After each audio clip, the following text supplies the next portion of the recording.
चलिए बेटा, I think screen visible है आप सबको मेरी।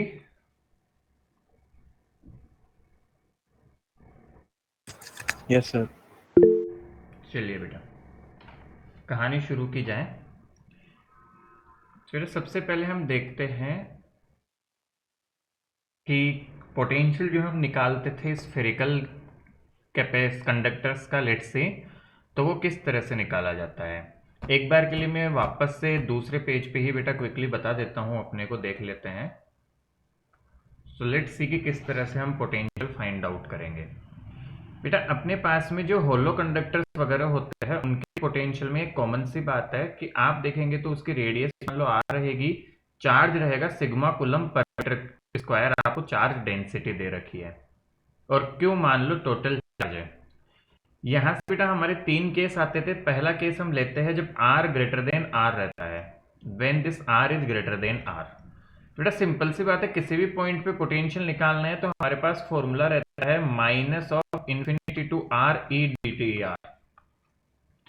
बेटा इस जगह पे इस स्फीयर की वजह से मुझे आर दूरी पे इलेक्ट्रिक फील्ड लिखना पड़ेगा। तो इलेक्ट्रिक फील्ड कितना होगा,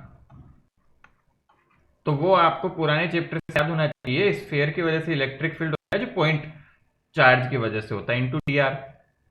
अब यहां पे सब कुछ देखो कॉमन आ जाएगा बेटा। So minus of K Q बाहर आ गया, लिमिट आपकी लग गई D R upon R square, infinity से आर। यहां आपको इंटीग्रेशन करना पड़ेगा, मैं ऑलरेडी बता चुका बेटू। 1/r² को we can write it R की पावर -2। इंटीग्रेशन में यहां पे कर रहा हूं, और आर की पावर -2 का इंटीग्रेशन होगा, आपको पता है एक्स की पावर n का इंटीग्रेशन होगा एक्स की पावर n+1/n+1। तो इसी फॉर्मूले का यूज करूंगा बेटा। तो r की पावर -2+1 अपॉन -2+1 हो जाएगा, यहां नीचे डिनोमिनेटर में आ जाएगा। सो सिंप्लीफाई करके आएगा r की power -1/-1। So this is nothing but -1/r। इसको आप ऐसे भी लिख सकते हैं। क्या बात समझ आ रही है हमारी? Yes sir. तो बेटा बस सब्स्टिट्यूट करो यहाँ पे। तो क्या आ गया इसका integration, minus K Q integration आया माइनस का 1/r, इन्फिनिटी से r तक। तो पहले तो r सब्स्टिट्यूट करेंगे लिमिट, फिर infinity. So this is minus K Q -1/इन्फिनिटी, sorry पहले ऊपर लिमिट सब्स्टिट्यूट करनी थी मुझे।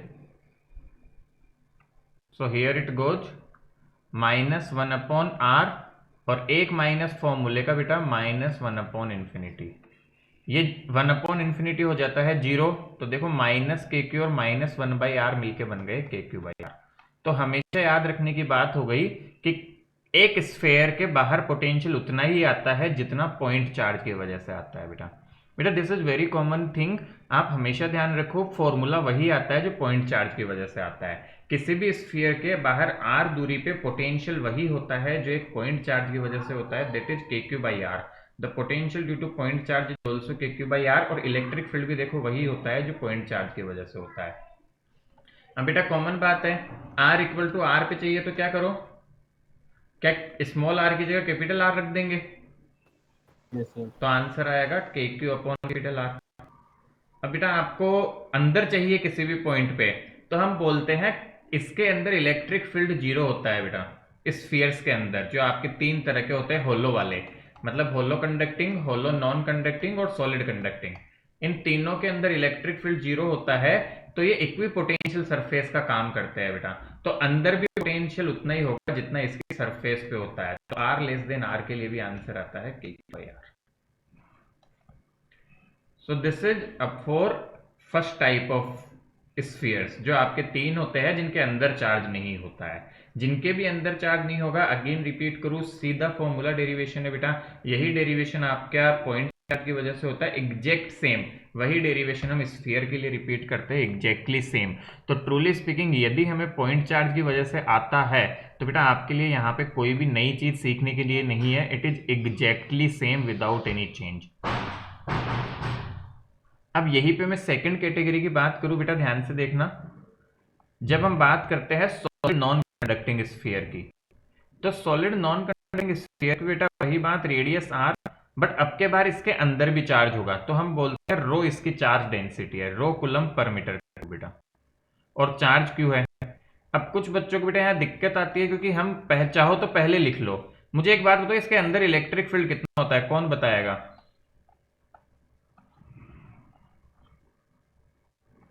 इसका फॉर्मूला होता है रो आर अपॉन 3 एप्सिलॉन नॉट, होता है कि नहीं? Yes sir. तो बेटा यहाँ पे इस रो को क्यू के टर्म्स में बदलो। तो रो को क्यू के टर्म्स में कैसे बदलो, आओ देखते हैं। तो ई लेस देन इलेक्ट्रिक फील्ड जो होता है, अभी याद करते चलो, पहले याद नहीं भी किया था। तो रो को मैं क्यू के टर्म्स में लिख सकता हूं किस तरह से, आप सबको पता है बेटा रो और क्यू में क्या रिश्ता होता है, rho equal to Q upon volume.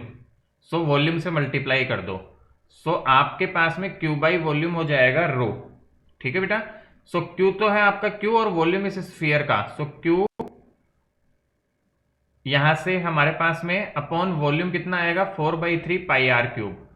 So 4/3 pi R cube multiply by R, ये कैपिटल आर है बेटा पूरे स्फीयर का वॉल्यूम, अपॉन 3 एप्सिलॉन नॉट। तो यहां से देखे 3 से 3 कट गया, फॉर्मूला क्या है ढंग से देखो, Q R upon 4 pi epsilon naught R cube. बेटो दिस 1/4 पाई एप्सिलॉन नॉट जाना पहचाना लग रहा है क्या? What is 1/4 pi epsilon naught? Sir, Coulomb's constant. K. This is K. So this formula can be written as KQ upon capital R cube multiply by R. तो बेटा चाहे तो आप ऐसे ध्यान रखो या आप ऐसे ध्यान रखो। तो ये पिछली बार मैंने डेरिवेशन में करवाया था, मैंने पहले करवा दिया क्योंकि मुझे लगता है वो बहुत बड़ा लग रहा था तुम्हें। तो चाहे तो इसे डायरेक्ट याद कर लो, वी कैन यूज डायरेक्टली। तो इलेक्ट्रिक फील्ड सॉलिड स्फीयर के अंदर कितना होता है, रो आर अपॉन 3 एप्सिलॉन नॉट, या फिर क्यूब की टर्म्स में लिखना है तो K Q upon R cube multiply R. तो ये इलेक्ट्रिक फील्ड होता है। बस अब क्या करें, इसके अंदर इलेक्ट्रिक फील्ड निकालना है तो पोटेंशियल निकालना है, तो देखो वापस से कर रहा हूं, आपको इस स्फीयर के अंदर पोटेंशियल निकालना है। तो बेटा वही चीज, अब के बाद जो पोटेंशियल होगा वो पोटेंशियल दो टुकड़ों में निकलेगा, एक तो इन्फिनिटी से आर तक आने का काम और एक आर से अंदर आने का काम। तो इलेक्ट्रिक फील्ड माइनस इन्फिनिटी से आर ई डी आर और minus of E D R from R to R. क्यों? क्योंकि अंदर इलेक्ट्रिक फील्ड दूसरा है, बाहर में इलेक्ट्रिक फील्ड का फॉर्मूला है K Q by R square, और अंदर में इलेक्ट्रिक फील्ड का फॉर्मूला लग रहा है K Q upon R cube into R. तो क्या दोनों सेम चीज है क्या? नहीं है ना, ऑब्वियस बात है बेटा। एक तो आर के डायरेक्टली प्रोपोर्शनल है, एक आर के स्क्वायर के इनवर्स प्रोपोर्शनल है, इसलिए हमें इंटीग्रेशन को दो टुकड़ों में तोड़ना पड़ेगा, एक तो बाहर का इंटीग्रेशन और एक अंदर के लिए अलग से। तो बस वैल्यूज रख दो सबकी, तो ये ई आउट है और ये ई इनसाइड, तो this is E inside. Just substitute the values. तो बेटा माइनस ऑफ इंफिनिटी से R K Q upon R square R minus of R to R K Q upon R cube into R D R. बेटा ये integration हम solve कर चुके हैं, sorry this is for capital R radius तक, this is we have already calculated, ये आता है के क्यू बाई आर, तो इसको बार दोबारा करने की नीड नहीं है, this is K Q by capital R. इस इंटीग्रेशन को सॉल्व करो, अगेन फॉर्मूला लगाओ, तो K Q by R cube तो है ही, आर डी आर का फॉर्मूला हो जाएगा बेटा R square by two integration limits from capital R to small R, just substitute the limits.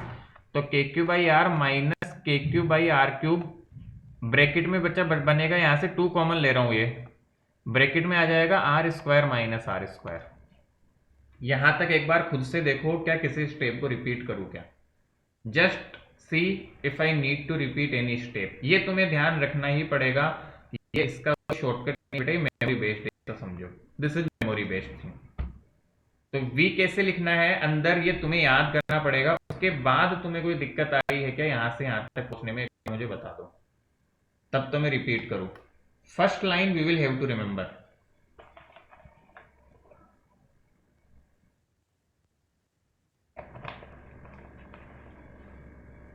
Quickly बताया बेटा, हाँ ना कुछ तो बोल दो। No, sir. यदि तुम्हें बेटा ई इनसाइड का फॉर्मूला जो फर्स्ट चैप्टर में पढ़ते हैं और ई आउटसाइड का फॉर्मूला पता है तो मेरे ख्याल से मैनिपुलेशन है बस आगे। अब क्या हो जाएगा ये देखो, ये के क्यू बाई आर माइनस इसको इससे मल्टीप्लाई कर रहा हूं तो देखो क्या बन रहा है, K Q upon 2r cube into R square, और माइनस को माइनस से मल्टीप्लाई करते हैं तो क्या आता है प्लस, तो के क्यू बाई 2r। तुम्हें साफ दिख रहा है, इसको भी कर सकते हैं दोनों को, दोनों का डिनोमिनेटर और सब कुछ सेम है, सो इन दोनों को पास पास लिख लो, K Q by R plus K Q by 2r minus K Q by 2r cube multiply by R square. This इसको ए करो तो ये बन जाएगा बेटा 3/2 K Q by R minus K Q by 2r cube into R square. जो common निकल रहा है निकाल लो, तो तुम्हें साफ दिख रहा है K Q by 2r common आ जाएगा, अंदर बचा 3 minus R square upon R square. So this is answer for potential inside a solid sphere. ऐसे मत देखो, कोई बहुत टफ चीज नहीं है, एक बार लिखोगे तब होगा, क्वेश्चन तो आ जाता है यहीं पे खत्म, उसके बाद तो मैं इंटीग्रेशन और प्लस माइनस से तो किया हूं। अरे बात समझ में आती है बेटा? Yes, sir. मैं कुछ और नहीं कर रहा, ऐसे डरो मत, चीजों को करना पड़ेगा तुम्हें, जैसे मैंने लिख के किया है वैसे तुम्हें करना पड़ेगा। Just you need to remember this thing, believe me, ये तुम्हें याद और इलेक्ट्रिक फील्ड का फॉर्मूला याद है, this is just the simplification of this part. तो जब तक खुद से एक बार सिंप्लीफाई करके नहीं देखोगे चीज बेटू दिमाग में नहीं जाएगी। अब देखो, तुमने पिछली क्लास में मैंने करवाया, तुमने आज मुझसे पूछा, तो मेरी तो 2 से 3 बार प्रैक्टिस हो गई, बट ये प्रैक्टिस उतनी ही बार तुम करोगे जब तुम्हारे दिमाग में बैठेगा ये सारा। एग्जैक्टली, ट्रूली स्पीकिंग, ये करना पड़ेगा बेटा हमें। तो मैं आगे बढ़ाऊं कहानी को।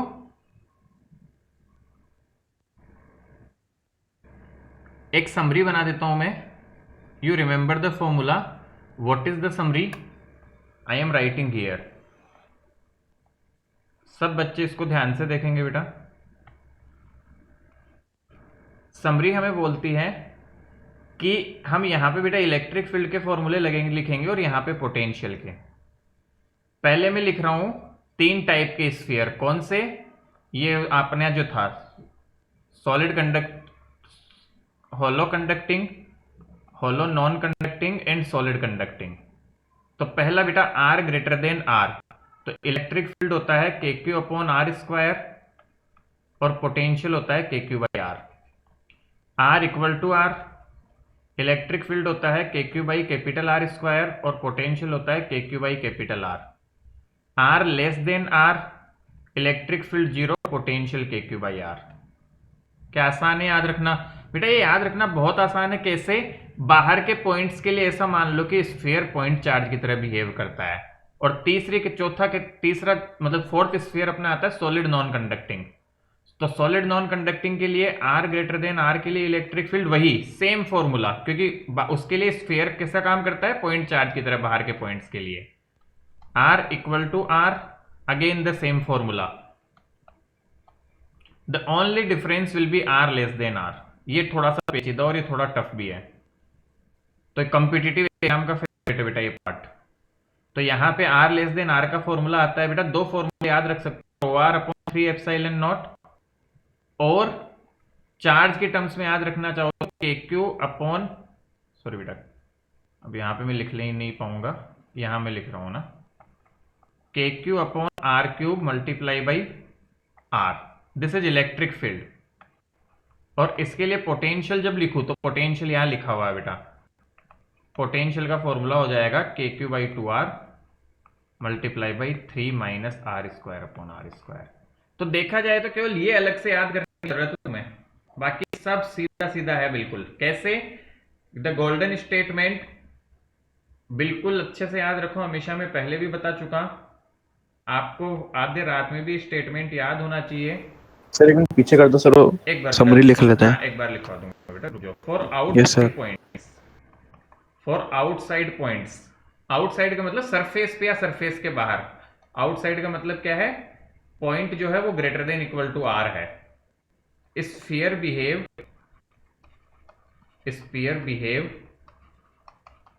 Like point charge kept at centre.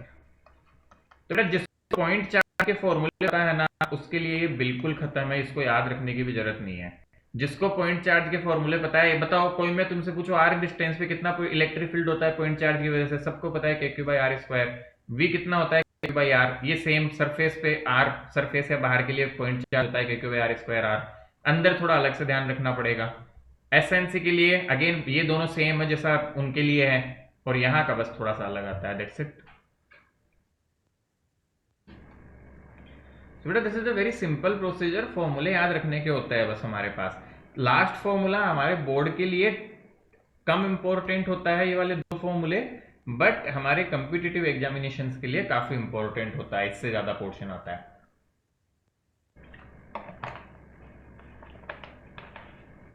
Good. Yes sir. बेटा और बच्चे आगे बढ़ूं मैं? चलिए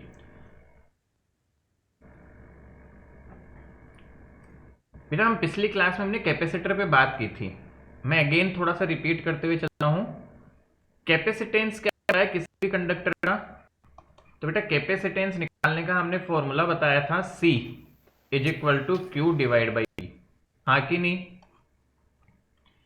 कि कितना चार्ज है उसको V से डिवाइड कर दो, और इसकी यूनिट होती है फराड, जिसको F से डिनोट किया जाता है बेटा।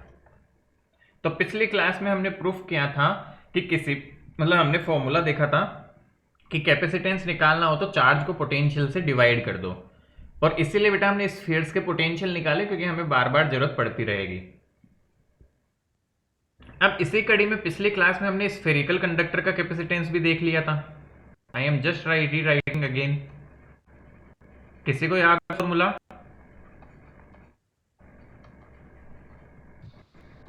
Mr. 4 by epsilon naught R. Good. Spherical conductor का फॉर्मूला क्या था बेटा कैपेसिटेंस का? C equal to 4 pi epsilon naught R। Simple formula, R is the radius, और वहां से हमने प्रूफ किया था बेटा कि क्यों कैपेसिटेंस का जो फॉर्मूला है, कैपेसिटेंस जो है स्फेरिकल कंडक्टर का, वो हमारे ज्यादा काम में नहीं आता। किसी को याद है तो एक्सप्लेन करेंगे कि क्यों ये ज्यादा यूजफुल नहीं होते स्फेरिकल कंडक्टर? सो फराड काफी बड़ी यूनिट है ना, और ये ज्यादा काम नहीं आते, मतलब काफी कम स्पेस लेते हैं, इनका यूज ज्यादा नहीं होता। बेटा स्पेस बहुत लेते हैं और वैल्यू बहुत छोटी होती है। याद करो अर्थ का कैपेसिटेंस कितना आया था हमने निकाला तो? Sir, 7.1 लगभग 711 into 10 to the microfarad. power minus 4. इसको ऐसे याद रखते हैं बेटा, याद भी रखो सभी बच्चे, अर्थ का कैपेसिटेंस लगभग 711 माइक्रोफैराड होता है। तो बेटा सोचो अर्थ जितना बड़ा, मतलब अपनी पूरी earth, it is impossible to produce even एक बिल्डिंग जितना, मतलब अपनी छोटी सी बिल्डिंग जितना कैपेसिटर भी नहीं बना सकते बेटा अपन, तो उसका कैपेसिटेंस तो कुछ भी नहीं होगा। तो स्फेरिकल कैपेसिटर्स जो होते हैं वे ज्यादा काम में आते ही नहीं है। स्फेरिकल जो होते हैं वो काम के नहीं है, क्योंकि बहुत कम कैपेसिटेंस होता है उनका। आ रही है बात समझ में? और जगह बहुत ज्यादा लेते हैं बेटा, कैपेसिटेंस तो कम ही चाहिए होता है, बट वो जगह बहुत ज्यादा लेंगे छोटा सा कैपेसिटेंस के लिए भी। That is why these spherical capacitor are not at all useful. कहानी समझ में आ रही है तुम लोगों को? Yes sir. अब एक छोटी सी कहानी सुनाता हूं, ध्यान से समझना बेटा। एक बहुत प्यारी सी बहुत सिंपल सी कहानी, आप समझोगे तो आपको बिल्कुल समझ में आएगी। कहानी कुछ इस प्रकार से है, देखना। सपोज करो कि अपन, जैसे कि फॉर एग्जाम्पल मैं बताऊं, हम कुछ होली का त्योहार था, लेट से होली का त्योहार था बेटा ना, होली का, और अपने 2-3 खुरापाती दोस्त था ना अपने में से, समझ लो कुछ जो तेज बच्चे होली खेलने में जोरदार, उन्होंने क्या किया कि प्लानिंग की कि अपनी छत पे से जो भी सामने से गुजरेगा उस पर पानी डालेंगे। ठीक है बेटा, कहानी सुनते जाना। तो 2 तरीके थे बेटा उनके पास। तो पहला तरीका तो उन्होंने क्या किया, देखो उन्होंने क्या किया, उन्होंने कहा यार अब बार बार पानी की टोटी चला के और ऐसे पानी भरने से अच्छा अपन खूब सारी बाल्टियां भर के रख लेते हैं। तो उन्होंने एक छोटा सा काम किया, बस ऐसे ही समझाने के लिए सिखा रहा हूँ। उन्होंने क्या किया, एक छोटा सा काम किया। वो छोटा सा काम ये किया कि अपने घर की सारी बकेट्स को उठा लाया बेटा वो, ठीक है, बाल्टी जिसे हम बोलते हैं उसको उठा लाया वो। तो यहाँ पे मान लो घर में उनको 10 बकेट्स मिल गई। और फिर उन्होंने कहा यार 10 से कम मजा आएगा और लाते हैं, तो पास पड़ोस से मांग मंगा के उस खूब सारी बाल्टियां कर ली और मान लो उन्होंने 50 बकेट्स कर ली। अब उन्होंने क्या किया, अपनी पूरी छत पे ऐसे बकेट्स को भर के रख दिया पानी की, 50 बाल्टियों को ऑलरेडी भर के रख दिया पहले ही दिन, कि जो भी सामने से गुजरेगा उस पर मारेंगे। आ रही है बात समझ में? बात को समझ पा रहे हो सभी? Yes, sir. अब बेटा मुझे बात Yes, sir. बताओ, एक तरीका तो उन्होंने ये किया, एक दूसरा तरीका उन्होंने क्या किया कि एक बड़ी टंकी उठा लाया कहीं से, घर की या बाहर से कहीं से रेंट पे या कैसे भी एक बड़ी टंकी उठा लाया जिसमें समझो कि 50 बाल्टियों जितना पानी आ सके, और उन्होंने इसको पानी से भर दिया और एक ही बाल्टी बस इसके पास में रख ली। बताओ कौन से मीडियम से लोगों पे पानी फेंकना बहुत आसान होगा, फर्स्ट वाले से या सेकंड वाला ज्यादा काम का है? So first, वही तो गड़बड़ है बेटा। 50 बाल्टियां सेकेंड रख के रखी हुई है, तुम सोचो 50 बाल्टी के पूरी छत पे रखनी पड़ेगी तुम्हें, मतलब वो छत पर इंसान यहाँ से गुजर रहा था और तुम्हारी पास की बाल्टी खत्म होती, तुम दूर भागो इतनी देर में तो पता नहीं वो कहाँ पहुंच जाएगा। और बट से डालने में तो ये ज्यादा और, आसान रहेगा और ना, यहाँ क्योंकि कितना पाप प्रोसेस है बेटा, जस्ट तुरंत 5 बाल्टी उठाई और छपाक से मार दिया। आ रही है थोड़ी थोड़ी बात समझ में? कहना क्या चाहते हैं बेटा समझो, अरे लॉजिकल भी देखो, ये ज्यादा अच्छा लगता है, तुम करके देखना, ठीक है? तो इसीलिए तो बेटा घर में अपने ये रखे जाते हैं, हौद वगैरह बनाए जाते हैं, फिर वो अलग पार्ट, एक बार समझते हैं कहना क्या चाह रहा हूँ मैं, वो समझाना चाह रहा हूँ तुम्हें ये बात। बेटा ऐसा सपोज करो कि ये जो पानी भरा हुआ है ना यहाँ पे, ये एनर्जी का काम कर रहा है। Let suppose this is a energy. तो ये जो बाल्टियां भरी हुई थी वो एनर्जी थी। मुझे एक बात बताओ, यदि हमें इंस्टेंटेनियस एनर्जी चाहिए, मतलब तुरंत एनर्जी चाहिए, तो कौन से तरीके से तुरंत एनर्जी ज्यादा मिल सकती है? क्या अब समझ पा रहे हो? सेकंड। सपोज करो कि ये बाल्टियों में पानी भरा हुआ है और इसमें पानी भरा हुआ है, एनर्जी है, और मुझे किसी काम के लिए तुरंत एनर्जी चाहिए, तो कौन सा वे मुझे तुरंत एनर्जी प्रोवाइड कर सकता है ज्यादा? बेटा ये तो कॉमन सेंस है, सब बच्चे सर आंसर सेकंड कर वाला, सकते हैं। सर सेकंड वाला। सर आपने एग्जांपल गलत लिया, हाइपोथेटिकल नहीं है, बच्चे कंफ्यूज हो जाएंगे। अरे नहीं बिल्कुल, अरे बढ़िया है, एकदम बढ़िया एग्जाम्पल, हर साल बच्चे समझते हैं यार बेटा, कितने सालों से चल रहा है एग्जाम्पल, समझो इस बात को, है ना? तो बेटा एनर्जी फेंक के मारनी है मुझे, तो this is the appropriate way. तुम थोड़ा दिमाग तो लगाओ, तुम दिमाग लगाना नहीं चाहते, बात ये है ना बेटा। एक बाल्टी की जगह 50वीं बाल्टी इतनी दूर रखी हुई है, तो तुम्हें एनर्जी तो चाहिए, किसी इंस्टेंट पे तुम जाके वो लेके आ रहे हो, तब तक तो खत्म, एनर्जी का काम ही खत्म हो गया, जबकि यहाँ से तुम सर छपाक देर तीन से चार मार सकते लोगों हो। को चाहिए तो एक बाल्टी से कैसे काम होगा? क्या? Yes sir. 3-4 लोग हैं समझ लो एक छत पे, तो अरे फिर वो एक बाल्टी से भगवान, कैसे काम हमने क्या करेंगे? बोला, हमारा टास्क है बाहर जाते हुए पानी डालना, और सर 3-4 लोग कैपेसिटेंस नहीं ले तो डाल सर रहे, सेकंड ठीक है, है ना? मगर सर प्रॉफिट ले सर फर्स्ट ही सही था। तुम तो बस एकदम बिल्कुल तबाही मचा देते हो किसी भी कॉन्सेप्ट की। चलो कोई सर बात अगर नहीं। बाल्टी को हाथ में लेके खड़े रहेंगे तो फर्स्ट वाला ज्यादा बेटर है। एनीवे बेटा समझो, बात को समझने का मोटो था कि किससे हम ज्यादा इजीली मतलब ये प्रोसेस कर सकते हैं।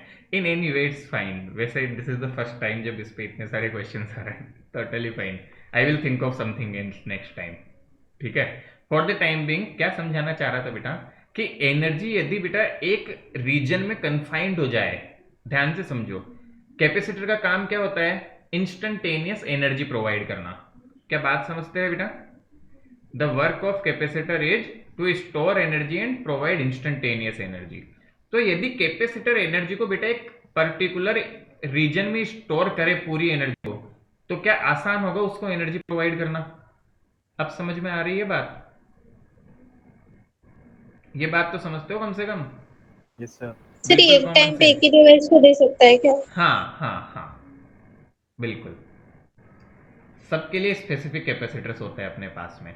तो एनर्जी प्रोवाइड करना यदि काम है कैपेसिटर का, तो एक मुझे बात बताओ कि वो एनर्जी जितने कम स्पेस में कंफाइंड होगी, क्या उतनी आसानी से वो एनर्जी जा पाएगी? Are you getting it? अब इतना कॉमन सेंस तो समझ में आ रहा है सबको? एकदम। तो भाई चलो कोई बात नहीं, क्वेश्चन करते हैं। ये 2 प्लेट्स हैं, ये क्वेश्चन मैंने पिछले चैप्टर में भी करवाया था बेटा। इस पे चार्ज डेंसिटी सिग्मा, इस पे charge density minus sigma. 3 point से बेटा एक पॉइंट ए यहाँ पे एक पॉइंट बी यहाँ पे और एक पॉइंट सी यहाँ पे। मुझे तीनों पॉइंट पे इलेक्ट्रिक फील्ड निकाल के दो कितना है। ये सेम क्वेश्चन मैंने पिछले चैप्टर में भी करवाया था और मैंने बोला था अगले चैप्टर में काम आएगा।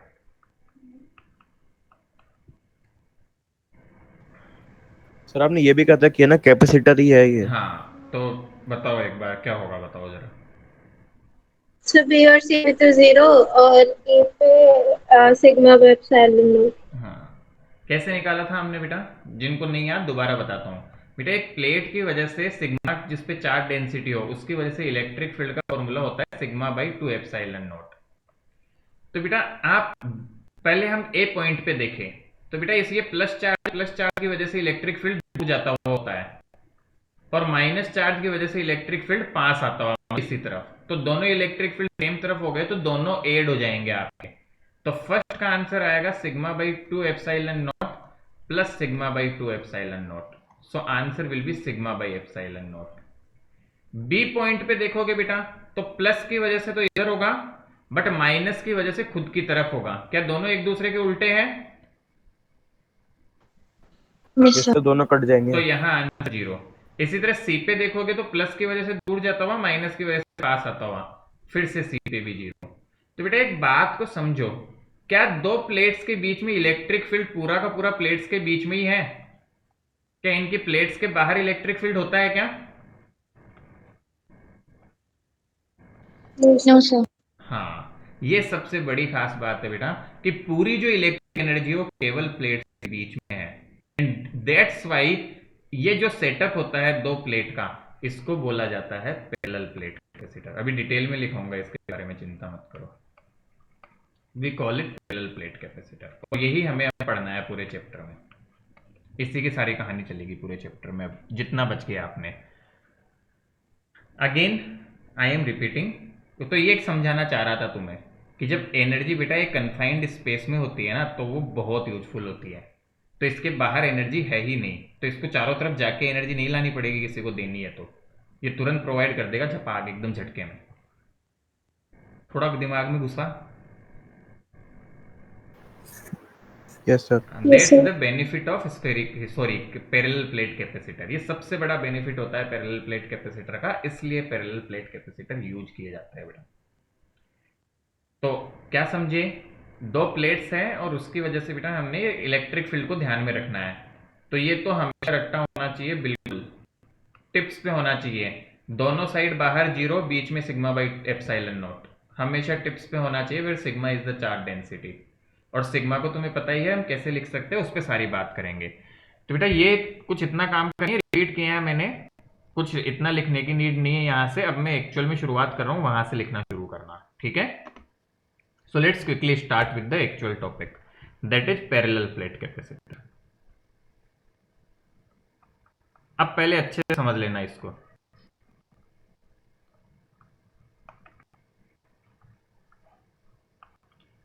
क्या होता है बेटा parallel plate capacitor? A system of two plates having area A and separated by small distance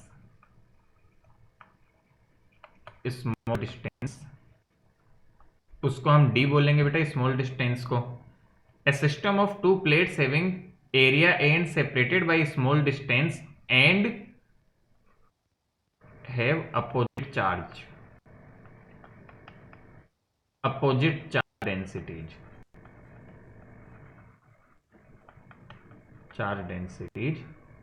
form parallel plate capacitor।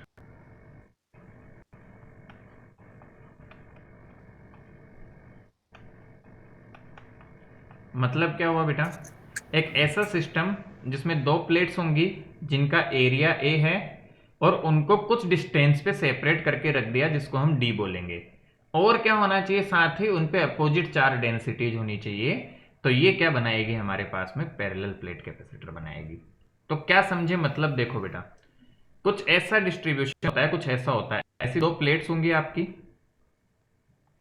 अच्छे से ध्यान से समझना। इनका एरिया बेटा, प्लेट का एरिया जो दिया हुआ है वो 1 के बराबर दिया हुआ है, इनके बीच का सेपरेशन प्लेट्स का d है, और इन पे मान लो एक पे बेटा चार्ज सिग्मा है तो दूसरी पे माइनस सिग्मा होगा, ऐसा समझो आप। एक पे क्यू चार्ज है तो दूसरी पे माइनस क्यू चार्ज है। अब बेटा हम बार बार देखो ऐसा नहीं बनाते, तो हम सिंबॉलिकली इसको कैसे दिखाते हैं, ध्यान से समझ लो। हम इसको सिंपल बेटा ऐसे प्लेट्स बना के दिखाते हैं, जहां पे हम सिग्मा और माइनस सिग्मा लिख देंगे यहाँ। अब अंडरस्टूड है हमें कि इसका एरिया ए है, इनके बीच का सेपरेशन डी है। अच्छा, क्यू और सिग्मा में क्या रिश्ता होता है?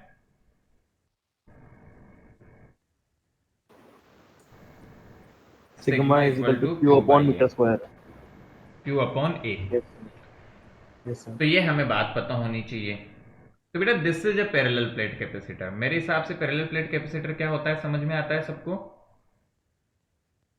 Yes sir. क्लियर है बेटा? और बच्चे बताएं, क्या सब बच्चे समझ पाए what's the parallel plate capacitor? Yes, sir. Yes, sir. Yes और नो?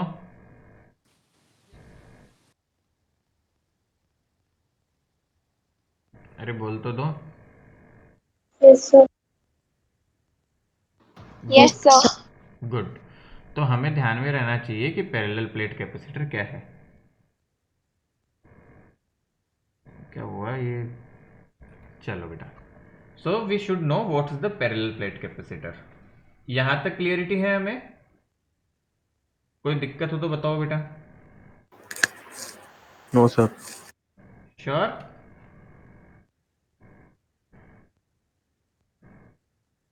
चलो, तो बेटा ये सारी जनरल बेसिक बातें हो गई इसके बारे में। तो पहले एक बार फटाफट से इसको लिख लो, देन फिर इसके आगे बढ़ते इसका कैपेसिटेंस निकालते हैं बेटा।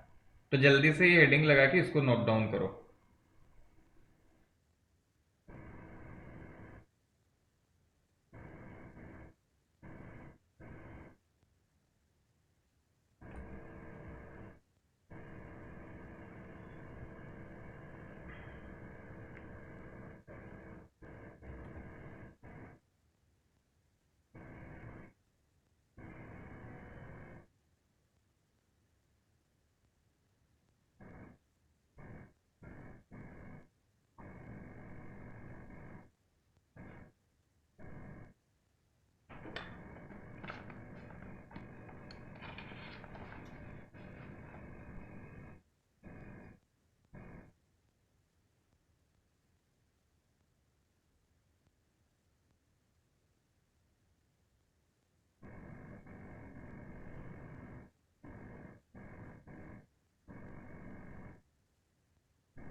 Sir done.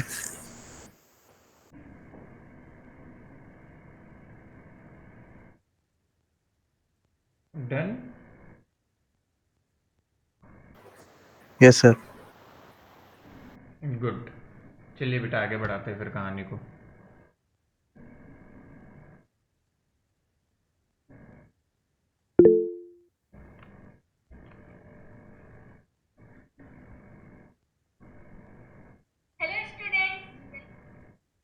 चलिए बेटा, बेटा पहले तो ये कैपेसिटर का हमें सेटअप समझ में आ गया कि किस तरह से रहेगा। अब हम क्या करेंगे, इसका कैपेसिटेंस निकालना सीखेंगे। So now we are going to see what is the capacitance of parallel plate capacitor.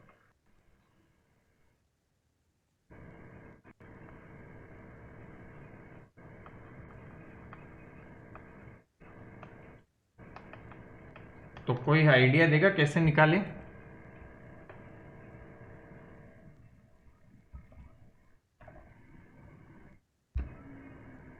तो बेटा वही हम तो देखते हैं। फॉर्मूला लगा के मान लो इस पे Q बेटा by सिग्मा या माइनस सिग्मा है, मतलब क्यू और माइनस क्यू भी बोल सकते हैं। दोनों के बीच की बेटा दूरी डी है। अच्छा एक काम करते हैं, हम ऑलरेडी सीख चुके बेटा, ई निकालना सीखते इसके बीच में। तो हम क्या बोलेंगे बेटा, आपको पता है कैपेसिटेंस पैरेलल प्लेट कैपेसिटर का होगा C equal to Q upon V. अब यहां पे V क्या हो जाएगा बेटा? V is potential difference between two plates.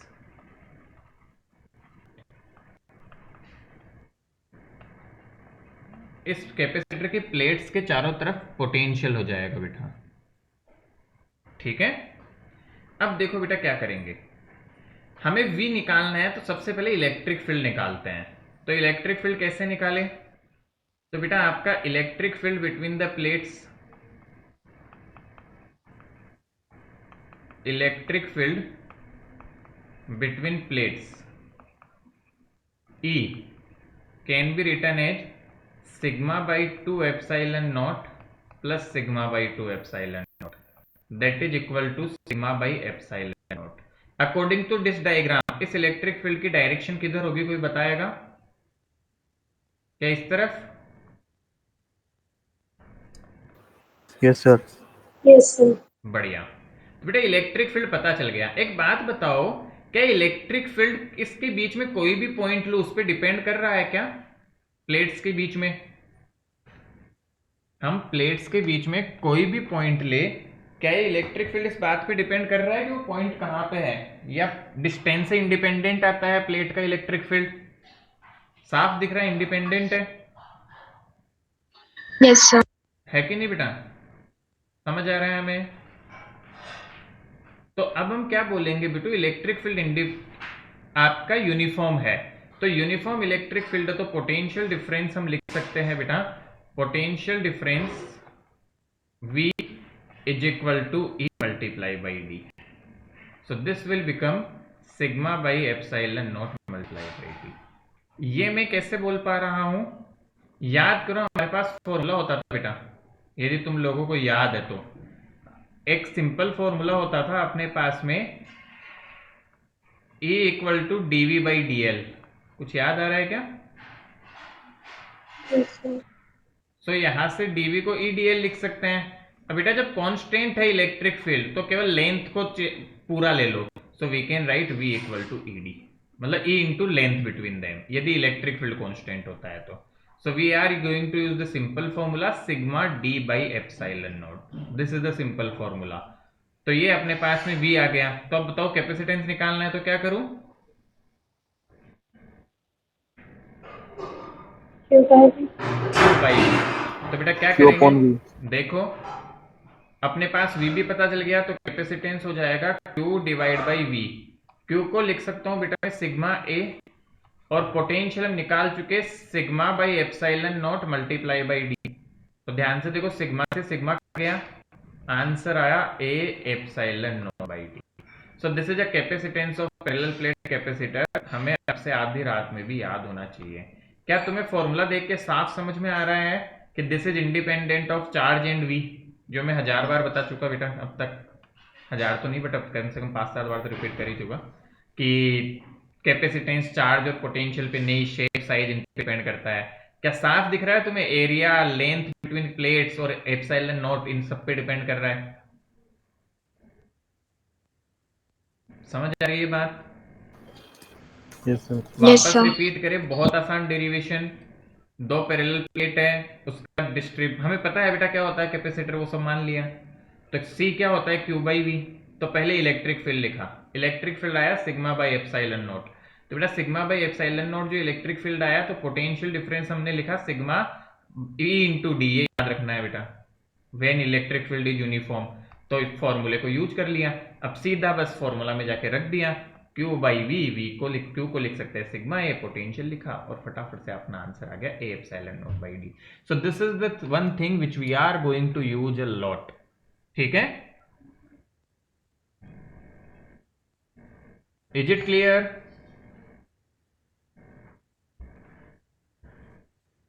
बेटा ये क्लियर है क्या? Yes sir. तो इसको जल्दी यस से सर। लिखो, क्विकली लिखो, यस फिर सर। यहां से शुरू करो, लिखो जल्दी से।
Is it done?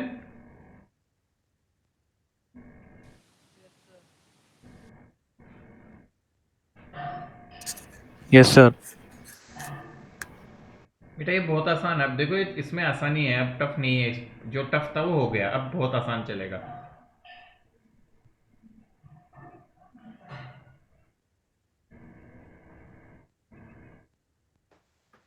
सब सब ब्लैक बैकग्राउंड से ज़्यादा सही लग रहा है।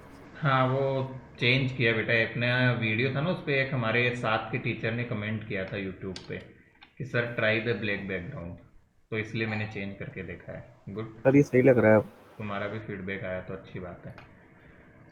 तो सर का कमेंट था यूट्यूब वीडियो पे, सर ब्लैक बैकग्राउंड ट्राई करके करो, that's why I changed it. Let's see.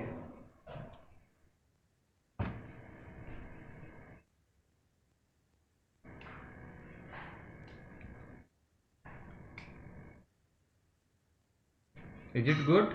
आगे बढ़ूं? बेटा लिख लिया क्या सबने? Yes sir. क्विकली करो इसे। यस। बहुत अच्छे।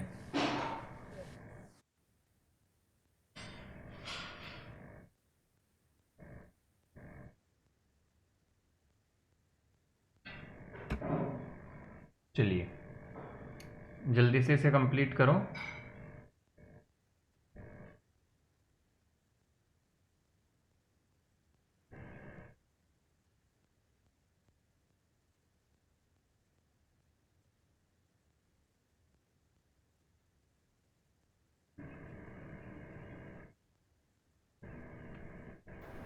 डन। डन।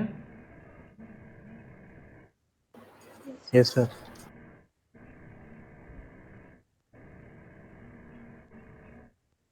चलिए बहुत बढ़िया बेटा। नेक्स्ट देखो, ये पैरेलल प्लेट कैपेसिटर हमने समझा बेटा। अब हम क्या करते हैं, पैरेलल प्लेट कैपेसिटर के बीच में बेटा कोई अदर सब्सटेंस कर देते हैं, तो उसे बोला जाता है डाइलेक्ट्रिक।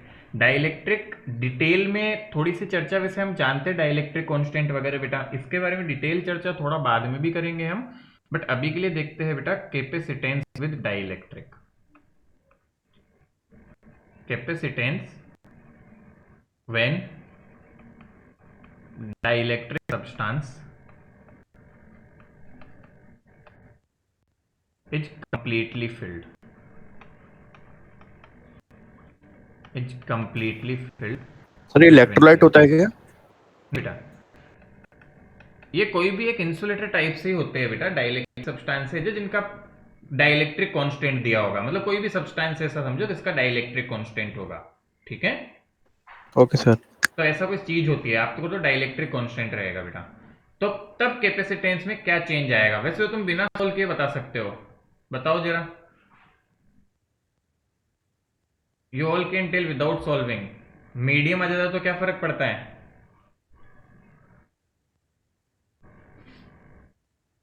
अरे मीडियम आने से कुछ तो फर्क पड़ता है, याद होगा सभी बच्चों को कहीं ना कहीं।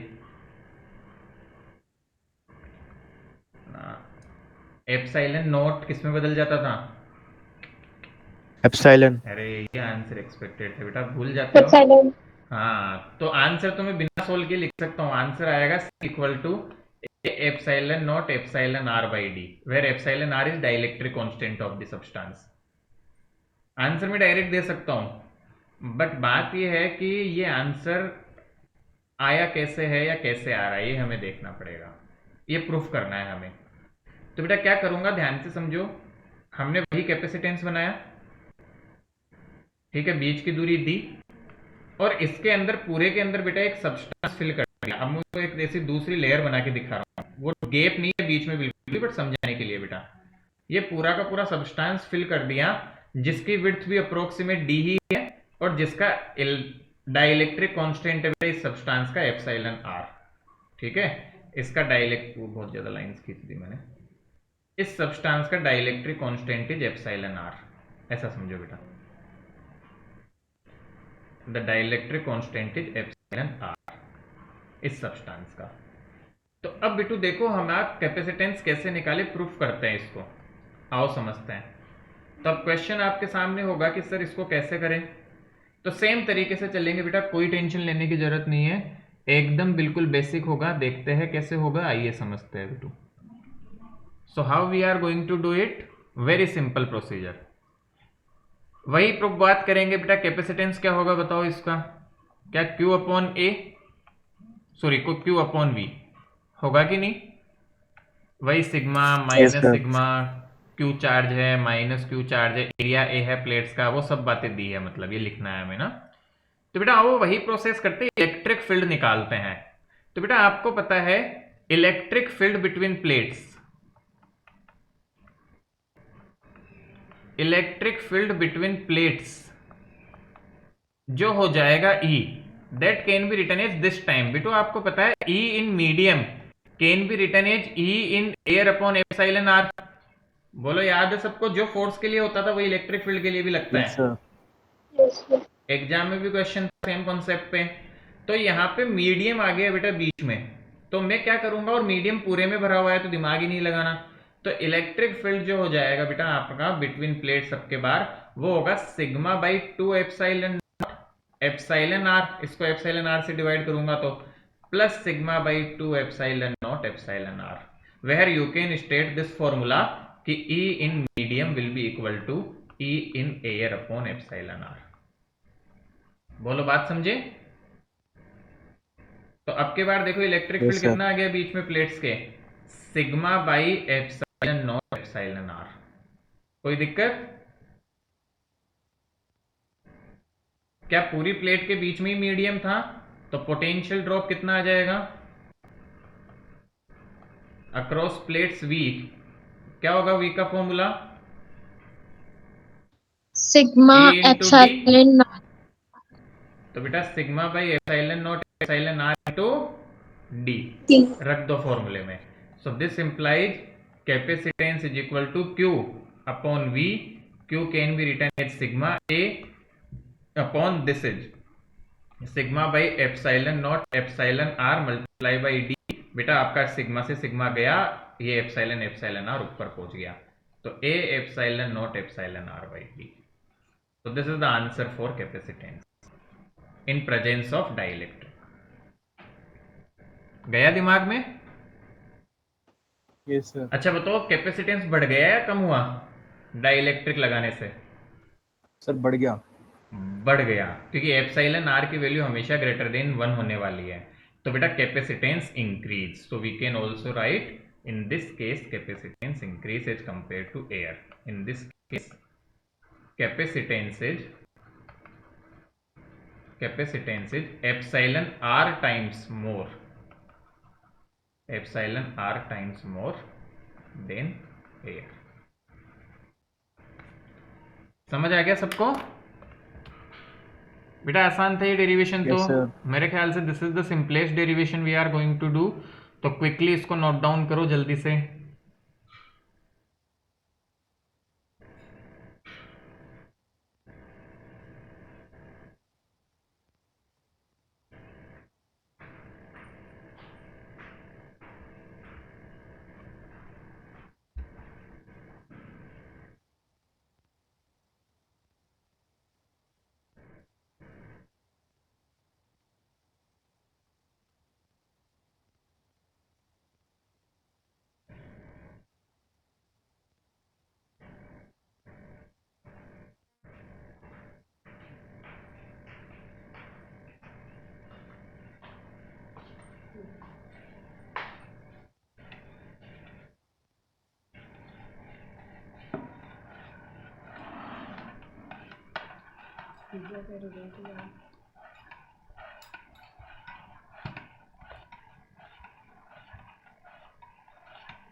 सर ये वही कैपेसिटर है क्या जब सर जो सिलेंडर शेप के होते हैं? नहीं बेटा, ये वो वाला नहीं है। सिलेंड्रिकल कैपेसिटर अलग होता है, बट सिलेंड्रिकल कैपेसिटर हमारे सिलेबस का पार्ट नहीं है बेटा ना, तो वो हमें नहीं पढ़ना है। Okay sir. ये कैपेसिटर वाइडली यूज्ड होते हैं। सिलेंड्रिकल, स्फेरिकल, ये सब बेटा ओल्ड टाइम पे यूज होते थे जब हमारे पास इनके बारे में ज़्यादा नॉलेज नहीं था, बट आज के टाइम पे वाइडली इन्होंने रिप्लेस कर दिया है। बट अभी भी बहुत जगह सिलेंड्रिकल भी यूज होते हैं, बट मेजोरिटी ऑफ प्लेसेज पे पैरेलल प्लेट ज़्यादा यूज होता है आज के टाइम पे। Yes sir.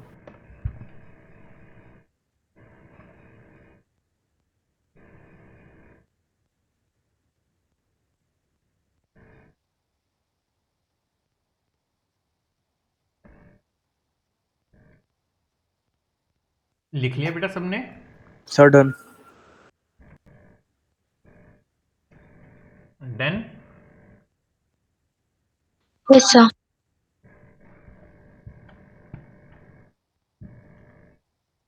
चलो, अब एक तुम खुद करके बताओ। देखें, एक डेरिवेशन में तुम्हें दे रहा हूं, खुद से सोचो कि सर कैसे करेंगे। बहुत सिंपल सा डेरिवेशन है, बेसिक डेरिवेशन है। लेट्स सी कि कर पाते हो या नहीं। हिंट भी दूंगा मैं, फिर देखे ट्राई करना सभी बच्चे। अब के बार क्या किया बेटा, हमने डाइलेक्ट्रिक को पूरी तरह नहीं भरा इसके अंदर। सपोज करो डाइलेक्ट्रिक की जो थिकनेस है वो टी के बराबर है, डाइलेक्ट्रिक जो सब्सटेंस ऐड किया हमने, और ये डी के बराबर है, वही सिग्मा माइनस सिग्मा। अब इस केस में कैपेसिटेंस निकालना है तुम्हें। कैपेसिटेंस व्हेन पार्शियली,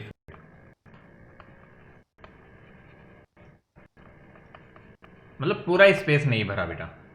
अब कैसे करोगे, मैं हिंट देता हूं बेटा। जहां जहां डाइलेक्ट्रिक नहीं है वहां तो इलेक्ट्रिक फील्ड होगा सिग्मा बाई एप्सिलॉन नॉट, और जहां जहां डाइलेक्ट्रिक है वहां इलेक्ट्रिक फील्ड कितना होगा?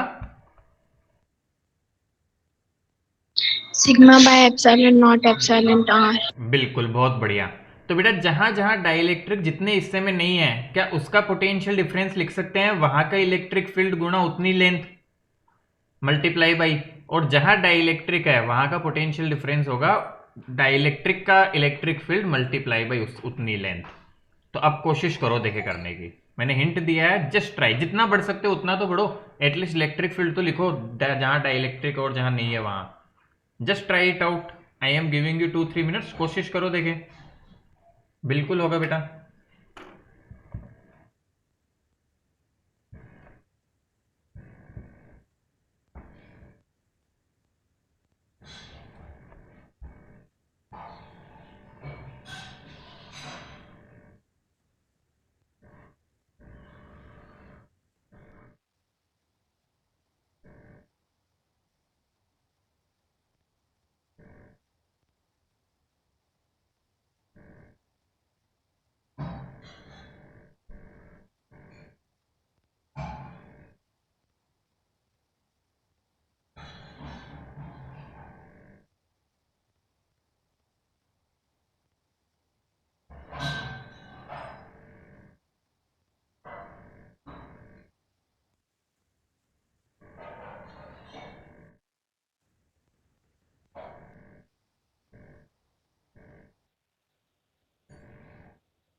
कर पाए बेटा?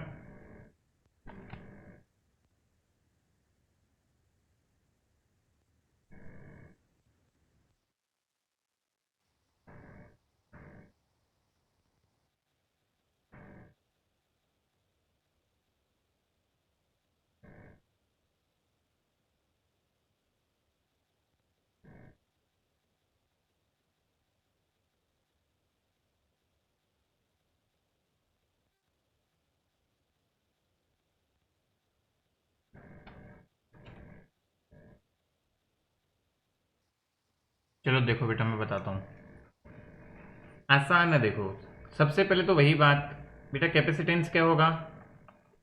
क्या मैं लिख दूँ Q upon V? Correct. Yes yes sir. अब के बार बेटा हम देखो क्या करेंगे। अब के बार हम दो टुकड़ों में इलेक्ट्रिक फील्ड लिखेंगे। Electric field for D minus T length. ये लेंथ क्या है? एयर की है, जहां पे एयर मौजूद है। अरे हाँ या ना, कुछ तो बोलो। Let's call yes it sir. E1।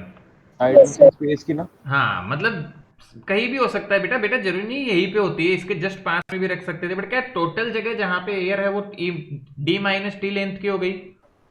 Yes sir. इसी तरह बेटा हम यस सर। लिखेंगे electric field for T means dielectric, जहां पे है डाइलेक्ट्रिक सब्सटेंस रखा गया है वहां पे electric field. So let's call it E2, that is sigma by epsilon naught epsilon r. तो बेटा पोटेंशियल डिफरेंस लिखते हैं टोटल। तो पोटेंशियल डिफरेंस V जो होगा ना आपके बार, वो होगा इतने पार्ट में पोटेंशियल डिफरेंस प्लस इतने पार्ट में पोटेंशियल डिफरेंस। और तुम्हें पता है बेटा पोटेंशियल तो स्केलर क्वांटिटी है, तो डायरेक्शन वगैरह का दिमाग ही नहीं लगाना। सो इतने पार्ट का पोटेंशियल डिफरेंस कितना लिखूं बताओ? Sigma by epsilon not multiply by D minus T plus इतने पार्ट का पोटेंशियल डिफरेंस आ जाएगा मल्टीप्लाई बाई टी। क्या समझ में आया क्या? Yes sir. बेटा कॉमन सेंस। अब के बाद दो हिस्से हो गए तो दोनों का पोटेंशियल लिख के जोड़ दिया। क्या कॉमन आ रहा है इसमें से निकाल लो। देखो तो आपको साफ दिख रहा है बेटा, sigma by epsilon naught common आ गया। ब्रैकेट में बचा D minus T plus T upon epsilon R. ये ब्रैकेट में बच गया बेटा। तो बस कैपेसिटेंस क्या हो जाएगा? Q divide by V। So this is equal to, आपने वैल्यूज रख देनी है बेटा। Q को लिख सकते हैं सिग्मा A अपॉन, इसकी वैल्यू जब रखूंगा तो सिग्मा तो आएगा डिनोमिनेटर में बेटा, यहाँ पे D minus T plus T upon epsilon r, और एप्सिलॉन नॉट ऊपर चला जाएगा। तो सिग्मा से सिग्मा कट गया, आपका कैपेसिटेंस का आंसर आया A epsilon naught upon D minus T plus T upon epsilon r. So this is the answer of capacitance. थोड़ा सा बड़ा सा एक्सप्रेशन आ रहा है बट आंसर निकालना आसान है, और हो सके तो इसको याद भी रखना है, ये रिमेंबर भी रखना है हमें। ठीक है?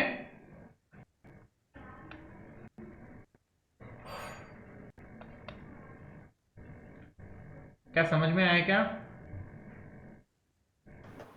Yes sir. पक्का?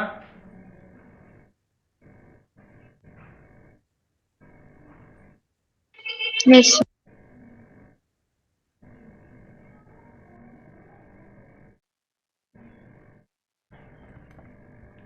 सब बच्चे समझ पा रहे हैं?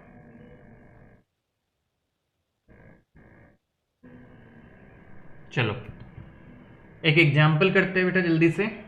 यदि समझ आ गया सबको तो इसको क्विकली लिखो, यदि हम नहीं लिख पाए थे तो।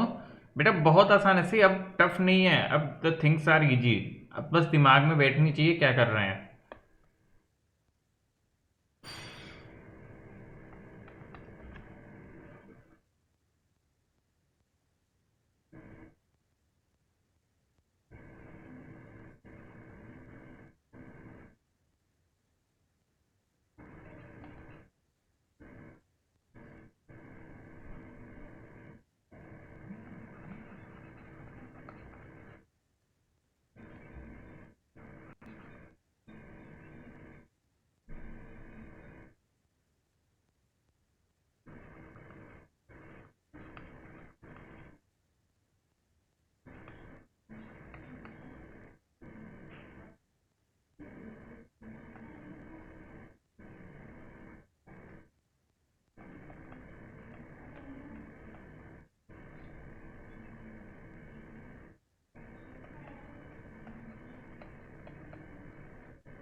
क्वेश्चन है आपके सामने, क्विकली देखिए।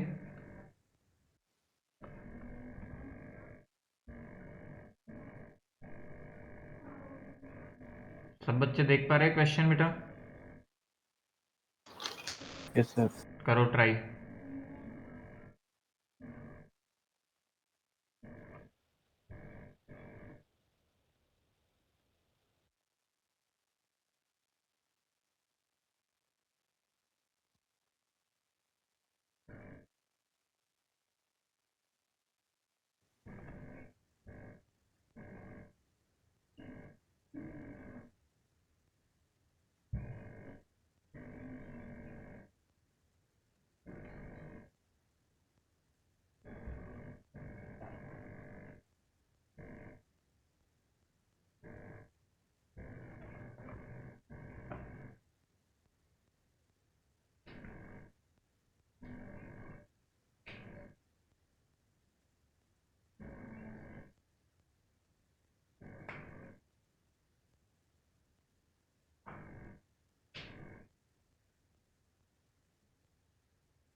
हुआ कुछ?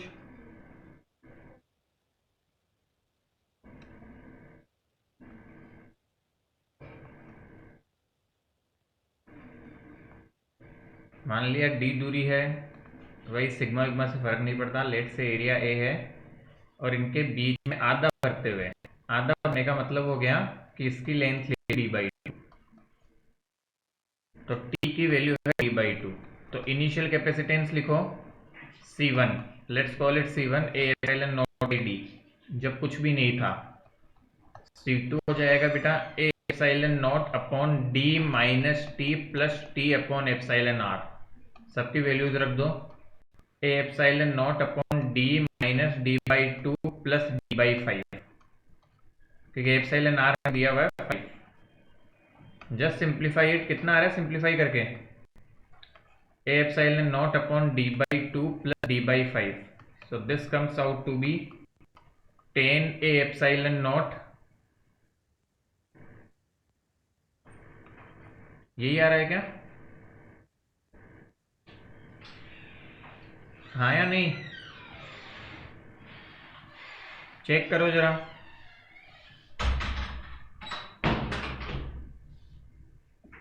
बेटा समझ आ रहा है क्या? Yes sir. Sir 6 epsilon naught आ रहा है कुछ सर, मेरा टेढ़ा मेढ़ा आ रहा सर आंसर। बेटा ये चेक करो, मैंने जो किया एक बार देखो, क्या समझ आ सर रहा मैं है? वापस चेक करता सर हूँ। डी बाई 5 कैसे आया? बेटा यहाँ देखो, सॉरी मैंने गड़बड़ कर दी क्या? T is d by two, sorry. So t upon d epsilon by 10 r. आएगा ना सर? हाँ डी बाई 10, गुड बेटा गुड। तो डी बाई 10, तो ये कितना आया? 6D, good. अब सही है? अभी सही है क्या? हाँ सर ऐसा ही आ रहा है सर मेरा। फिर ऊपर 20 होगा ना? कुछ गड़बड़ तो नहीं की ना? हाँ, अरे नहीं ठीक है तो कर रहा हूँ, गड़बड़ मत करवाओ। D by two plus d by 10, कहाँ गड़बड़ करवा रहे हो? सही तो किया था मैंने। अरे सही किया है, 10/6D, सही है। सर सेम आ रहा है मेरा भी। सो this is 5/3 epsilon naught by d. बेटा समझ गए? अरे सिंपल फॉर्मूला अप्लाई किया है। Yes sir. So can C2 be written as 5/3 C1? Yes sir. तो परसेंटेज चेंज निकालना तो कैसे निकालूं? परसेंटेज चेंज हो जाएगा C2 minus C1 upon C1 into 100। तो C2 की जगह रख दो 5/3 C1। तो 5/3 C1 minus C1 upon C1 into 100, तुम्हें साफ दिखेगा C1 से C1 कट गए, 5/3 माइनस 1, so this is 2/3, तो 2/3 into 100, so this comes out to be 66% approximately. तो आपका कैपेसिटेंस जो है वो 66% बढ़ गया ऐसा करने से। क्या बात दिमाग में गई क्या बेटा? कैसे किया हमने सॉल्व? Yes sir. तो ये सीधी फॉर्मूला एप्लीकेशन है बेटा, माइंड जीरो लगाया है। आप ध्यान से देखोगे तो हाँ, मैंने कैलकुलेशन में यहाँ मिस्टेक कर दी थी क्योंकि d/10 आना था। बाकी क्या समझ आया सबको कैसे अप्लाई कर रहा हूँ? इट्स प्योर सर हो गया मेरा। प्योर बेटा सिंपल फॉर्मूला एप्लीकेशन। गुड। अरे आ रही है बात समझ सबको? Yes sir. और बच्चे बेटा, एक दो बच्चे तो रिप्लाई कर रहे हैं, और समझे क्या फॉर्मूला अप्लाई करके करना और how to use the formula? अरे क्या यस हुआ सर। बेटा? सिंपल ही फॉर्मूला देखो तुम्हारे सामने निकाला, मैंने इसी फॉर्मूले को यूज किया है बेटा, और एक बिना ये किसके निकालना आता ही था हमें, सिंप्लीफाई कर लिया। चलो एक क्वेश्चन और करो, बढ़ाए आगे। Yes sir. एग्जाम्पल बेटा, एक कैपेसिटर है बेटा, पैरेलल प्लेट। देखो पैरेलल प्लेट को ऐसे छोटी दो प्लेट बना के दिखाते हैं बेटा, सर्किट में बनाते हैं कभी भी, तो सिंबल जो हम यूज करते हैं पैरेलल प्लेट कैपेसिटर के लिए बेटा, यूज करते हैं ऐसे दो छोटी सी प्लेट्स सर्किट में। तो इवन ये भी मैंने बड़ी बना दी बहुत। तो मुझे सर्किट बनाना है, जैसे सबको पता है basics of circuit, I hope कि क्या नॉर्मल रहता है बेटा। ऐसे पैरेलल प्लेट कैपेसिटर उनको ऐसे एक बैटरी से जोड़ दिया बेटा हमने। बैटरी है बेटा मान लो 10 वोल्ट की, और कैपेसिटर आपको दिया गया है गिवन, इसको C जो है मतलब कैपेसिटेंस C है मान लो बेटा, तो C की वैल्यू आपको दी गई है 10 microfarad. A very simple question I am going to ask. मैं सिंपली आपसे पूछना चाह रहा हूं कि इस पे चार्ज कितना आएगा कैपेसिटर पे, और देखिए बता सकते हो क्या कौन सी प्लेट पॉजिटिव चार्ज होगी, कौन सी नेगेटिव होगी? सर 20। यूनिट्स के साथ आंसर करो बेटा। अरे 20 कैसे आएगा?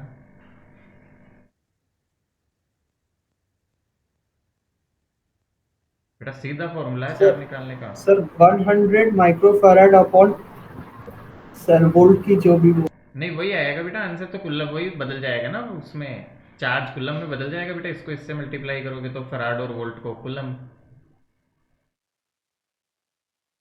तो बेटा देखो Q का सिंपल फॉर्मूला होता है, आंसर में देखो कुछ नहीं है, CV। तो कैपेसिटेंस कितना है बताओ? क्या 10 microfarad multiply by 10 volt, farad into volt होता है बेटा coulomb, so this will be 10 micro coulomb. That's it.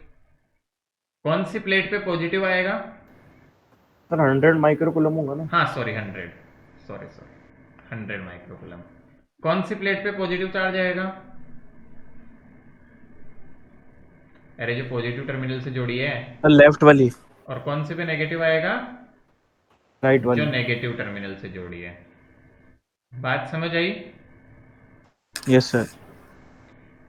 क्या चार्ज निकाल सकते हैं इजीली? कैपेसिटेंस और बैटरी दे दी तो हमें। Yes sir. तो इस तरह से भी बेटा हमें चार्ज वगैरह निकालना आना चाहिए कि चार्ज कितना होगा कैपेसिटर पे, कैपेसिटर पे पोटेंशियल कितना होगा, ये सब चीजें भी हमें निकालनी आनी चाहिए, बेसिक बेसिक। गुड।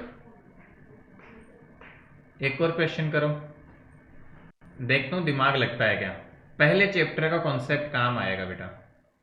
एक चार्ज्ड कैपेसिटर है आपका, जिसपे आपको चार्ज दिया हुआ है बेटा 100 माइक्रो कूलम मान लो, ये चार्ज है इस कैपेसिटर का, और इसका कैपेसिटेंस है बेटा मान लो वही मान लेते हैं, 10 माइक्रोफराड ही ले लेता हूँ। इस कैपेसिटर को बेटा आपने कनेक्ट किया, this is connected with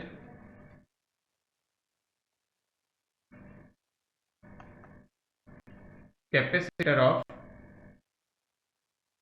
5 microfarad as shown. तो बेटा इसको मैंने कनेक्ट कर दिया, देखो कैसे। और मैं तुम्हें ये भी बता रहा हूं कि बेटा इस पे पॉजिटिव टर्मिनल था, इस पे नेगेटिव था। 5 माइक्रोफराड अनचार्ज, उस पे कोई भी चार्ज नहीं था शुरू में। और इसको ऐसे कनेक्ट कर दिया बेटा मैंने 5 माइक्रोफराड वाले को। ये 5 माइक्रोफराड का है और ये 100 माइक्रोफराड का है। बताओ क्या होगा कनेक्ट करने से? Find final charge. बताओ जरा क्या होगा बेटा कनेक्ट करने से? पहले सोचो क्या होगा कनेक्ट करने से ऐसे। सर ये 10 माइक्रोफराड है। और चार्ज ट्रांसफर होंगे सर। चार्ज ट्रांसफर होगा कि नहीं? Yes sir. बट अब के बार इक्वल नहीं होंगे चार्ज। चार्ज का डिस्ट्रीब्यूशन दूसरे तरीके से होगा। तो आपका टास्क ये है पता करना है कि चार्ज कैसे डिस्ट्रीब्यूट हो रहा है या बेटा कैसे टूटेगा। दिमाग लगाओ। सिंपल चार्ज कंजर्वेशन यूज करना है बिना माइंड के। हिंट भी दे दिया पहले चैप्टर का कौन सा कॉन्सेप्ट लगेगा। Simple charge conservation we will have to use. Apply this charge conservation and solve this.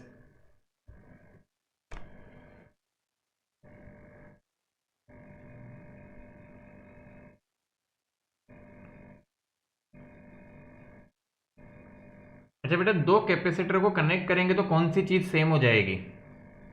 सोचो जरा। ये पहले चैप्टर में लिखवाया हुआ है ये भी। किसी को भी याद है? Charge sir. ना तो चार्ज इक्वल ना ना ना बेटा चार्ज इक्वल होता था, मैंने सिखाया था। चार्ज इक्वल होता है जब दोनों आइडेंटिकल होते हैं। अदरवाइज कॉन्सेप्ट क्या था?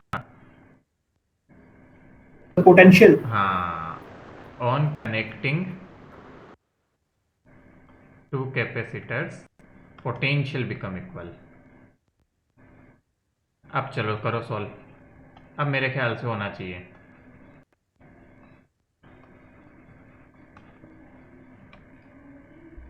आसान है बेटा, 2 लाइन का सवाल है, जस्ट 2 लाइनर।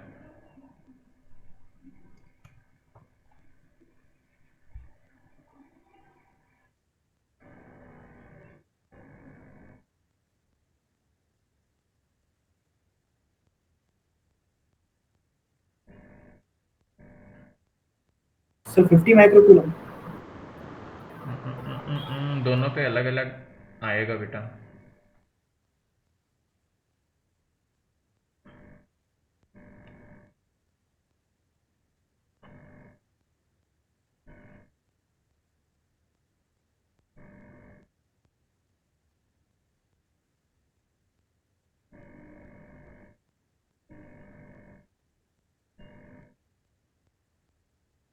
सर एक तो 100 माइक्रोकूलम, एक तो 50 माइक्रोकूलम। बेटा पहले टोटली 100 था तो, तो एक पे 100 एक पे 50 कैसे होगा बताओ जरा। सर टोटल 100 है क्या? इनिशियल टोटल 100 है, देखो बेटा।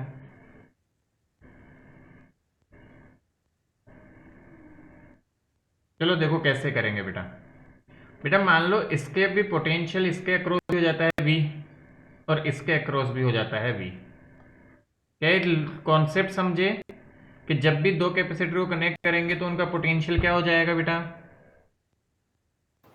सेम हो जाएगा। तो अब मुझे बताओ कि फाइनल कंडीशन में कनेक्ट करने के बाद इन पे चार्ज कितना होगा? बेटा ये कैपेसिटर का C है और ये V है, तो इस पे मैं बोल देता हूँ फाइनल चार्ज आया Q1 और इस पे फाइनल चार्ज आया Q2। तो Q1 और Q2 लिखवाओ मुझे। Q equals to 2Q। Finally बेटा मैं बोल Q1 सकता equals हूँ, to Q2Q। फाइनली बेटा देखो क्या मैं बोल सकता हूँ, Q1 is equal to 10V। Micro वाइक्रो हम बाद में देख लेंगे क्योंकि इधर भी माइक्रो है। और क्या मैं Q2 को बोल सकता हूं 5 मल्टीप्लाई बाई V। ये v हमने मान लिया, जो बेटा क्या होता है, q इक्वल टू CV होता है ना।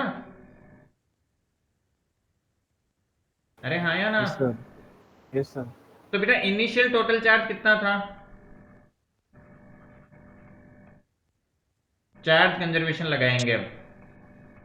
तो चार्ज कंजर्वेशन लगाओगे तो पता चलेगा बेटा इनिशियल टोटल चार्ज था आपका Q equal to Q1 plus Q2। तो इनिशियल टोटल चार्ज वो 100 microcoulomb. This is equal to 10 micro, ये बेटा 10V माइक्रोकुलम है, तो 10V plus 5V into microcoulomb. तो माइक्रोकुलम से माइक्रोकुलम गया, आपका यहां से V देखो कितना आ गया। तो V की वैल्यू आपके पास में आ जाएगी बेटा यहाँ पे 100/15।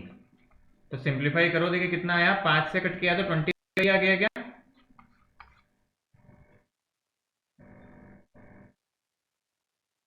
अरे कुछ समझे।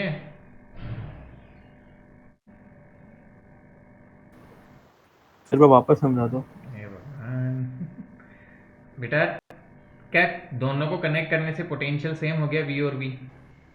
Yes sir. तो मैं पूछूं इसके अक्रॉस, इस 10 के अक्रॉस V पोटेंशियल का ड्रॉप है, तो बताओ इसका कैपेसिटेंस कितना होगा, चार्ज कितना होगा इस पे। क्या चार्ज, इसीलिए तो ये क्वेश्चन करवाया, चार्ज क्या होता है C into V। Yes sir. तो पहले का चार्ज हो गया बेटा 10V, हाँ माइक्रो है साथ में वो मुझे पता है। क्या दूसरे का चार्ज भी हो गया 5V।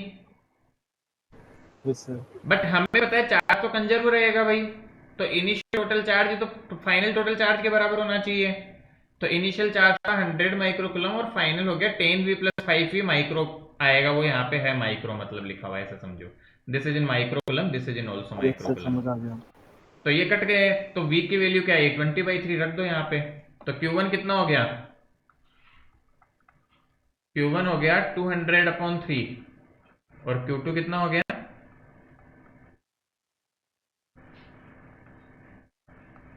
100/3। These are the final answers. Yes sir. अरे बेटू this is just the proper charge conservation, nothing else. This is simply the charge conservation. नहीं आई बात समझ में। सर आ गई। पक्का। Yes sir. कर लोगे। अब बेटा हमने सीरीज और पैरेलल कॉम्बिनेशन याद है रेजिस्टेंस का, थोड़ा भी कितने Yes, बच्चों को याद है। No sir. सीरीज में R1 plus R2 plus R3 होता है और पैरेलल में 1/R equal to 1/R1 plus 1/R2 plus 1/3R3 होता है, yes, ऐसा sir. कुछ। यस सर, याद आ गया। हाँ, तो वैसा का वैसा ही हम कैपेसिटर का कॉम्बिनेशन भी पढ़ेंगे। और कैपेसिटर का जो कॉम्बिनेशन होता है वो बेटा एग्जैक्ट उल्टा होता है आपके रेजिस्टेंस के, मतलब रेजिस्टेंस का जैसा सीरीज होता है वैसा कैपेसिटर का पैरेलल होगा, और कैपेसिटर का जैसा रेजिस्टेंस का जैसा पैरेलल होता था वैसा कैपेसिटर का सीरीज होगा। तो ये पोर्शन हमारा मेजर बचता है अभी, जो हम अब अगली क्लास में बेटा शुरू करेंगे। तो जितना बेसिक्स पढ़ाया, जो डेरिवेशंस करवाए, उनको पूरों को एक बार दोबारा करके देख लेना, ठीक है। Yes sir. गुड। और क्वेश्चंस एक बार देखना, ये चार्ज वाला समझ आया कि नहीं, दोबारा ट्राई करना है इसको। All right. Yes sir. Okay बेटा, तो नेक्स्ट क्लास में मिलते हैं अपन और फिर उसको सॉल्व करेंगे हम। Thank you sir. Thank you बेटा, Thank थैंक यू एवरीवन।